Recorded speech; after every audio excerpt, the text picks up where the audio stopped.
Hello friends, welcome to Latha's cook book. இன்றைக்கி என்ன பார்க்க போகிறோம்னா பாவ் பாஜி. இது மும்பை ஃபேமஸ். ஆனால் இன்றைக்கி நம்ம இந்தியாவில் எல்லா ஸ்டேட்லேயுமே எல்லாருக்குமே பிடிச்ச ஒரு ஃபேவரட் இது என்னன்னு பார்த்தீங்கன்னா பாவ் பாஜியாக தான் இருக்க முடியும். இது ரொம்ப ஃபில்லிங்காக இருக்கும். இதில் இப்போ வின்டருங்கிறதுனால ஏகப்பட்ட காய்கறிகள் கிடைக்கிறது. வெறும் உருளைக்கிழங்கு, பட்டாணி இதை போட்டு கூட பண்ணலாம். இதெல்லாம் மேஷ் பண்ணிடுவாங்க. ஆனால் இப்போ ஒன்று சொல்லிக்கிறேன், இது கொஞ்சம் நிறையா வெண்ணெய் இதில் யூஸ் பண்ணுவாங்க. அங்கே மஸ்கா அப்படின்னு சொல்லுவாங்க. அதனால் நீங்கள் என்ன இவ்வளோ பட்டர்லாம் யூஸ் பண்ணுறேன் அப்படின்னு சொல்லக்கூடாது. நான் டோட்டலாக யூஸ் பண்ணினது ஒரு 4 டேபிள் ஸ்பூன்ஸ் மாதிரி பண்ணியிருப்பேன். 4 டேபிள் ஸ்பூன்ஸ் நான் சொல்கிறதே அதிகமாக தான் சொல்கிறேன். 4 டீஸ்பூன்ஸாக கூட இருக்கலாம். நான் இப்படி கட்டியாக போட்டதுனால உங்களுக்கு தோணலாம் நான் நிறையா யூஸ் பண்ணியிருக்கேன்னு ஒன்று. அந்த மாதிரி இல்லை, எப்போவாலும் ஒரு தடவைக்கு ஓகே தானே. மாதத்தில் ஒரு நாள் நம்ம என்ன மாதத்தில் ஒரு நாள் கூட பண்ண மாட்டோம் அதெல்லாம் இல்லையா. ஸோ அங்கே இது இவ்வளோ கலர்ஃபுல்லாக எப்படி பண்ணுறாங்கன்னா அதுக்கு ஒரு சீக்ரெட் இருக்குது. அந்த சீக்ரெட் இன்க்ரீடியண்ட் என்னன்னு பார்த்தீங்கன்னா பீட்ரூட். இந்த பீட்ரூட்டை கொஞ்சமாக அதை போட்டோன்னாக்க அந்த கலர் இருக்கே அது அவ்வளோ அழகாக வரும். அது ஒரு மாதிரி ரெட்டு கலர், எனக்கு காரமே இருக்காது. அவங்களுக்கு விருப்பத்தக்க காரத்தை இதில் போட்டுக்கலாம். அதுக்கு கூடவே சர்வ் பண்ணுற இந்த பன், அதை தான் பாவுன்னு சொல்கிறாங்க. அங்கே லடி பாவ் அப்படின்னு சொல்லுவாங்க, லாதி பாவுன்னு சொல்லுவாங்க. அந்த லாதி பாவ்லேயும் என்னென்னாக்கா அதுலேயும் கொஞ்சம் பட்டர் தடவுவாங்க. அதுலேயும் கொஞ்சம் சப்ஜிலாம் போட்டு எல்லாமே தவால எல்லாமே பண்ணி கொடுத்துருவார். அந்த ஸ்ட்ரீட் வெண்டர் இருக்காரு, அவர் எல்லாம் பண்ணி கொடுத்துருவார். அது அவ்வளோ நல்லா இருக்கும். அவங்க என்ன மின்னல் வேகத்தில் வேலை பண்ணுவாங்கன்னு அது பார்க்குறவங்களுக்கு தான் தெரியும். க்ளீனாக இருக்கும். அந்த தவாவை பார்த்து அப்படியே வெள்ளி மாதிரி மின்னுக்கும். அது அவ்வளோ நல்லா இருக்கும். அப்படியே க்யூவில் நின்று எல்லோரும் வாங்கி சாப்பிட்டுட்டு போவாங்க. ஸோ இன்றைக்கி அந்த பாவ் பாஜி நான் ட்ரை பண்ணியிருக்கேன். நீங்கள்லாமும் கண்டிப்பாக இந்த பாவ் பாஜியை ட்ரை பண்ணுவோம். எனக்கு ஃபீட்பேக் கொடுக்கணும், எப்படி இருந்தது, உங்களுக்கெல்லாம் பிடிச்சிருந்ததா அப்படின்னு. ஸோ ஃப்ரெண்ட்ஸ், இங்கே பாவ் பாஜிக்கு தேவையான சாமான்கள்லாம் நான் எடுத்து வச்சுட்டுருக்கேன். இப்போ வின்டருங்கிறதுனால காய்கறிகள் எக்கச்சக்கமாக வந்திருக்கும். அதனால் எத்தனைக்கு எத்தனை மேக்ஸிமம் காய்கறிகள் உங்களால் வெஜிடபிள்ஸ் போட்டோன்னா அது கலர்ஃபுல்லாக இருக்கிறதோடையும் சரி டேஸ்டியாகவும் இருக்குது. நான் இங்கே ஒரு 3 டொமேட்டோஸ் இங்கே நறுக்கி வச்சுட்டுருக்கேன். பீட்ரூட் 1, இது ஒரு சீக்ரெட் இன்க்ரீடியண்ட் இந்த பாவ் பாஜியில். கேரட்டு, கேப்சிகம், பீன்ஸு, உருளைக்கிழங்கு, காலிஃப்ளவர், இதெல்லாம் ஒரு சின்ன கப்பால் ஒரு கப்பு. ஏன்னா எல்லாம் சேர்ந்து கொடுத்தோன்னா உங்களுக்கு நிறையாவே குவான்டிட்டி நிறையா இருக்கும். வெங்காயம் பொடி பொடியாக நறுக்கி வச்சுருக்கேன் 2 இது. அதில் இஞ்சி, பூண்டு, பச்சை மிளகா அதுவும் பொடி பொடியாக நீங்கள் க்ரஷ் வேணாலும் பண்ணி வச்சுக்கலாம். உப்பு, இங்கே காஷ்மீரி சில்லி வச்சுட்டுருக்கேன் to get that colour. And தனியா, பட்டர். இதில் பட்டர் கொஞ்சம் தாராளமாக செலவழியும். இப்போ முதல்ல மிக்ஸி ஜாரில் இந்த நறுக்கி வச்ச டொமேட்டோ இருக்கு இல்லையா, இதை போட்டு விடலாம். ஒரு 4 இது காஷ்மீரி சில்லி. இது ஒன்றும் இது காரம் கொடுக்காது, இது வெறும் இதுக்கு தான் கலருக்கு. இந்த பீட்ரூட்டு பாதி பீட்ரூட் போட்டிருக்கேன்.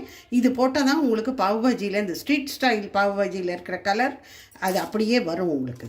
இது 3த்தையும் நம்ம இப்போ அரைச்சுட்டுருப்போம். நான் இங்கே ஒரு ப்ரெஷர் பேன் வச்சுட்டுருக்கேன்.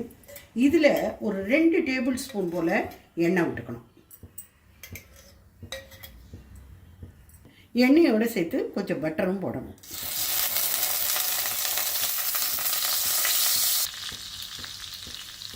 இதில் கொஞ்சமாக ஜீரகம் போடணும், சீரகம், கொஞ்சமாக பெருங்காயம்.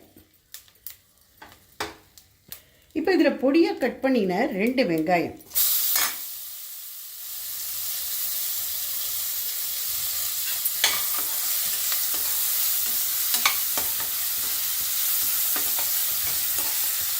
இதில் கொஞ்சமாக இஞ்சி, பூண்டு, பச்சை மிளகா. இதில் நீங்கள் க்ரஷ் பண்ணிட்டும் போடலாம், இல்லை பொடி பொடியாக நறுக்கிட்டும் போடலாம்.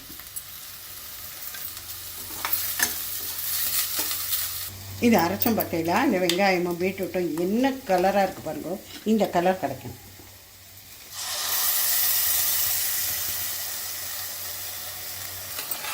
இதை நல்லா வதக்கிக்கணும்.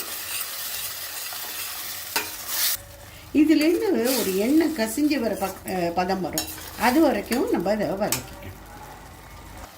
இப்போ இதில் கொஞ்சமாக மஞ்சள் பொடி போட்டுக்கணும். சில்லி பவுடர் கொஞ்சமாக, இது காஷ்மீரி சில்லி பவுடர். இது பாவ் பாஜி மசாலா, இது ஸ்டோர் பாட்டில். இது எந்த பிராண்டு நல்ல பிராண்டாக பார்த்து நீங்கள் வாங்கிக்கோங்க. இதுலேருந்து நான் 2 டேபிள் ஸ்பூன் போட்டிருக்கேன். இப்போ எண்ணெய் வந்துடுத்து பாருங்கள், கசியறது. இப்போ ஒரு காய்கறியாக எல்லா காய்கறியும் எல்லாம் மிக்ஸ் பண்ணிவிட்டணும். கேப்சிகம், கேரட், உருளைக்கிழங்கு,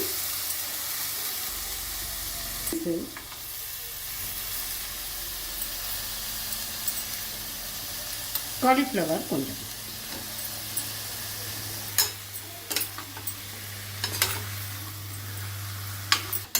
நல்லா மிக்ஸ் பண்ணிடணும்.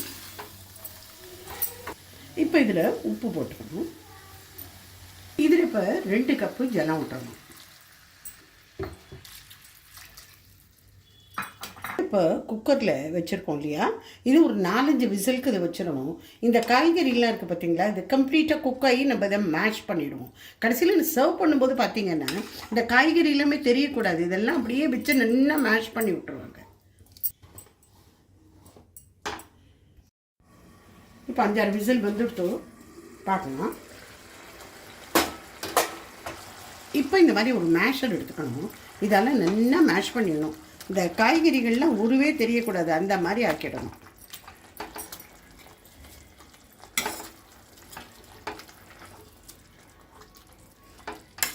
இறக்கிறதுக்கு முன்னாடி எலுமிச்சம்பழம் போயிடும். இப்போ ஒரு பேனில் கொஞ்சமாக 1 டீஸ்பூன் எண்ணெய் விட்டுருக்கேன். கொஞ்சமாக பட்டர் போட்டுக்கணும். இதில் கசூரி மேத்தி அது கண்டிப்பாக அது போடணும். கொஞ்சமாக கசூரி மேத்தியும் கொஞ்சம் தனியா, ஃப்ரெஷ் கொரியாண்டர் இதை போட்டுவிட்டு ஆஃப் பண்ணிடணும். இந்த பாவ் பாஜி குக்கர்லேருந்து எடுத்து நான் ஒரு சின்ன சர்விங் பவுலுக்கு ட்ரான்ஸ்ஃபர் பண்ணியிருக்கேன். அதில் போட்டுருங்க.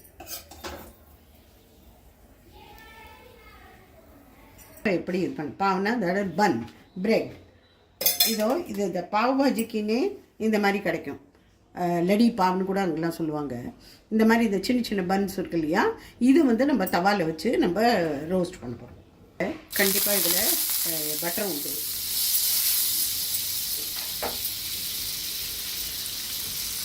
கொஞ்சமாக ஃப்ரெஷ் கொரியாண்டர்,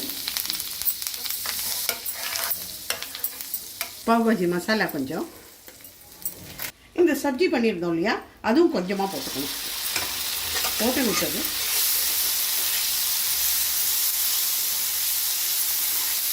பண்ண சைட்லேருந்தும் கட் பண்ணியிருக்கேன். இதை இப்படி வச்சு ஒரு ரோஸை இப்படி தைச்சிக்கணும் உள் பக்கம். அதுக்கப்புறமா அதை இது திருப்பிட்டு இன்னொரு தடவை இந்த பக்கமும் ரோஸ்ட் பண்ணணும். இதை 2 பக்கமும் ரோஸ்ட் பண்ணணும். அங்கெல்லாம் என்னென்னாக்க அந்த தவாலேயே தான் அவங்க சப்ஜியும் பண்ணுவாங்க. அதுலேயே யார் யார் எவ்வளோ ஆர்டர் கொடுக்குறாங்களோ அப்பப்போ இந்த பாவ் இதையும் வச்சு அதையும் ஒரு வருஷம் இப்படி ரோஸ்ட் பண்ணி இப்படி கொடுத்துருவாங்க. இந்த மாதிரி தனியாக அந்த சப்ஜியை போட்டு பண்ணணுங்கிறதுல நான் இங்கே பண்ணியிருக்கேன். ஏன்னா நம்ம இது தனியாக பண்ணிகிட்டு இருக்கோம், இது தனியாக பண்ணிகிட்டு இருக்கோம் இல்லையா, அதனால இதன்மே நம்ம பிளேட்டிங் பண்ணிடலாம். இந்த பாவ் பாஜி எப்போ சர்வ் பண்ணினாலும் இந்த மாதிரி பொடியை கட் பண்ணி வெங்காயம் கொஞ்சம் வைப்பேன்,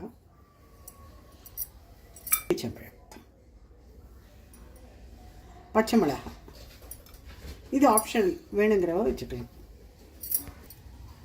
பாவ் இப்போ சூடான பாவ்,